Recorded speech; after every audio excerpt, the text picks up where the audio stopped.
Hello y'all and welcome back. In the previous video we looked briefly at how the question of free will versus determinism shapes up for a theist, somebody that believes in a relatively traditional Judeo-Christian Muslim God, and a possible solution to that tension. In this video we're going to look at how the problem of free will versus determinism shapes up for a naturalist. And the problem is going to shape up in a very different way for a naturalist than for a theist, because there is no God controlling things on a naturalist picture. But the problem for a naturalist shapes up as follows. A naturalist is going to believe that all that is real is the physical world, the physical universe.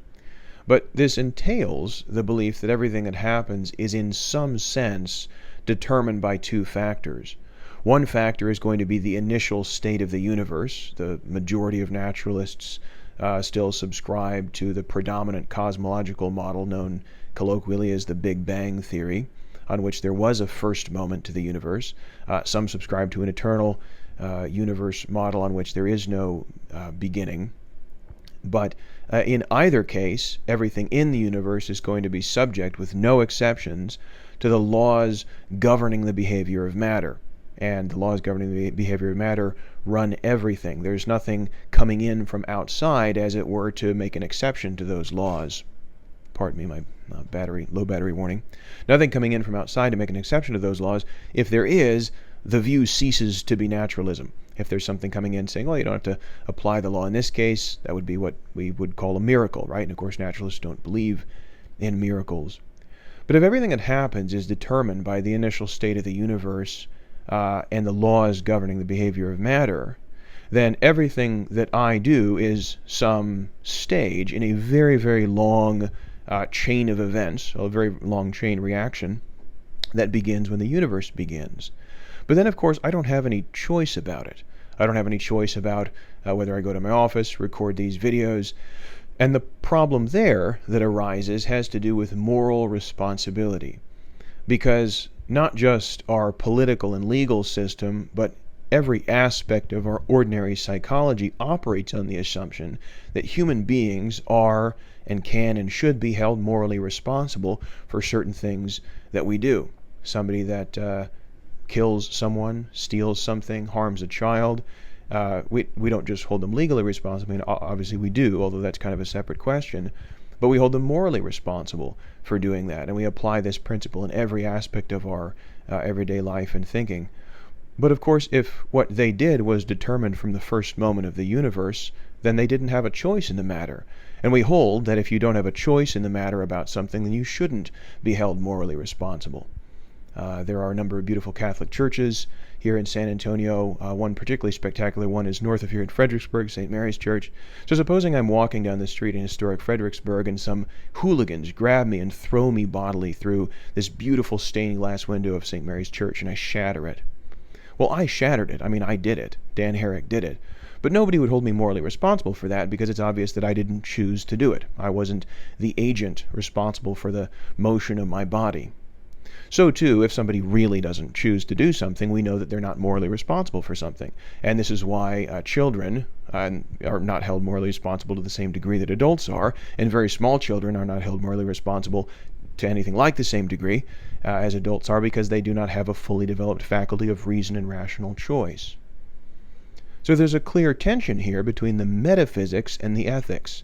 If the metaphysics is correct, if in fact everything that you do is part of a long chain reaction that began at the very beginning of time, then you don't actually choose to do anything.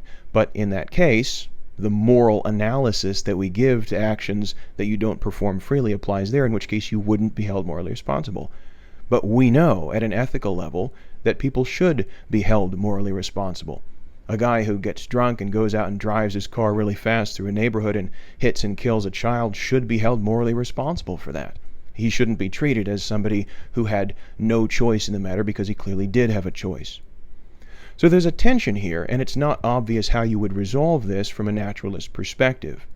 Some, like Daniel Dennett, dismiss the idea of moral responsibility as a metaphysical hankering, that it doesn't really exist, that it's an illusion.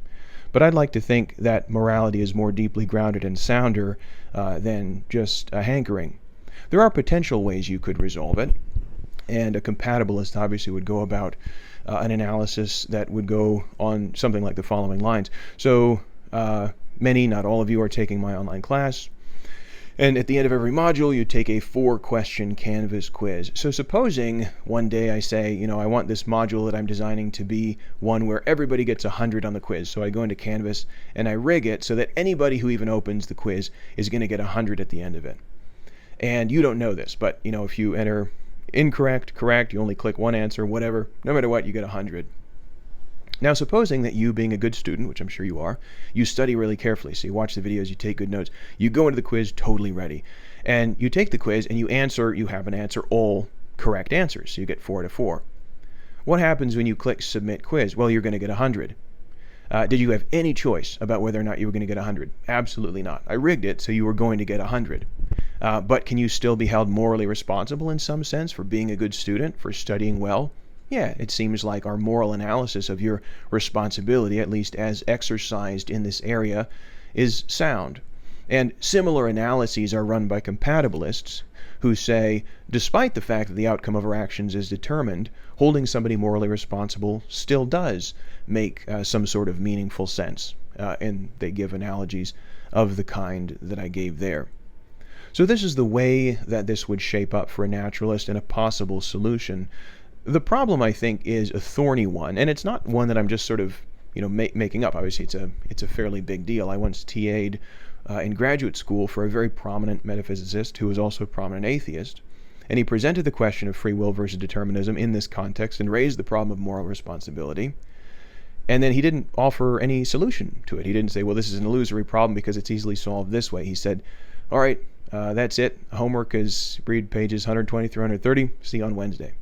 So it's a problem that stands, different ways to resolve it, but what I wanted to do in this video is just to present the way that the problem shapes up and explain it and present one possible way of resolving it. So in the next video, we're going to get into the classic metaphysical question of the existence of God, and I'll see you then. Thanks.